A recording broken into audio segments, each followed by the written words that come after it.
ഇന്ന് എൻ്റെ front P ജിക്ക് പോവാണ് കേട്ടോ.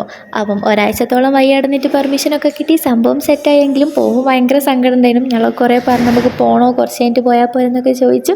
അങ്ങനെ പെർമിഷനൊക്കെ കിട്ടിയ സ്ഥിതിക്ക് അവളെ പാക്കൊക്കെ ചെയ്ത് സെറ്റാക്കി പോവാന്. എല്ലാവരും താഴെ തന്നെ ഉണ്ട്. ഭയങ്കര സങ്കടമുണ്ട് മാറുമ്പോൾ. നമ്മളെ റൂമിലുള്ള ഒരാൾ മാറുമ്പോൾ നമുക്ക് അതിൻ്റെ വിഷമം മനസ്സിലാവില്ലേ. അങ്ങനെ ഓളെ യാത്രയാക്കി തിരിച്ചു വരുമ്പോഴേക്കും നമുക്കൊരു കൊറിയർ വന്നിട്ടുണ്ടായിരുന്നു. അപ്പം കമ്മലാണ് കൊറിയർ, അതായത് 2 ജിമിക്ക്.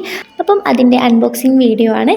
അപ്പോൾ കുളിച്ചൊക്കെ വേഗം വന്നിട്ട് ഇത് ബോക്സ് തുറക്കാനുള്ള തന്ത്രപ്പാടിലാണ്. അപ്പം എന്താണെന്നറിയാനുള്ള ഭയങ്കര ക്യൂരിയോസിറ്റി ഉണ്ട്, കാരണം എങ്ങനെയാണെന്നൊന്നും അറിയില്ലല്ലോ. അപ്പോൾ താഴത്തെ കൊറിയർ വന്ന സമയത്ത് തന്നെ കൊറിയർ കൊണ്ടുവരുന്ന ആൾക്കാർ ഭയങ്കര ഇങ്ങനെ കുലുക്കിയിട്ട് ഭയങ്കര സ്റ്റൈലാക്കിയൊക്കെ കൊണ്ടുവന്നത്. മൂപ്പര് വരുന്നത് കണ്ടപ്പോഴേ ഞാൻ വിചാരിച്ചിരിക്കും പഠിച്ചാൽ ആ കമ്മൽ അതേപോലെ തന്നെ ഉണ്ടാവണേ അതിൻ്റെ ഉള്ളിൽ നിന്ന്. അപ്പോൾ സംഭവം അതിൻ്റെ അകത്ത് തന്നെ ഉണ്ട്. ഇത് അൺബോക്സിങ് ചെയ്തപ്പം അതിൻ്റെ അകത്ത് കുറേ പേപ്പർ കഷ്ണങ്ങൾ. അപ്പോൾ ഞാൻ വിചാരിച്ചു ഇതെന്താ ഇങ്ങനെ, അപ്പോൾ ഇതിൻ്റെ ടെക്നിക്ക് അറിയില്ലല്ലോ. അപ്പോൾ തുറന്ന് നോക്കുമ്പോൾ വേറെ കുറേ ജിമിക്കീൻ്റെ മറ്റേ കുളത്തും കണ്ടപ്പോൾ ഞാൻ വിചാരിച്ചു ഇനിയിപ്പോൾ ഞാൻ ഉണ്ടാക്കാനുള്ള ആക്സസറി ആണ് ഓർഡർ ചെയ്തത്. അപ്പോൾ ഞാൻ ഒന്നുകൂടി നോക്കിയപ്പം അതിൻ്റെ അകത്തുണ്ട് 2 ജിമിക്ക്, ഒരു ഗോൾഡും ഒരു സിൽവറും. അപ്പോൾ അതിലുള്ളൂ.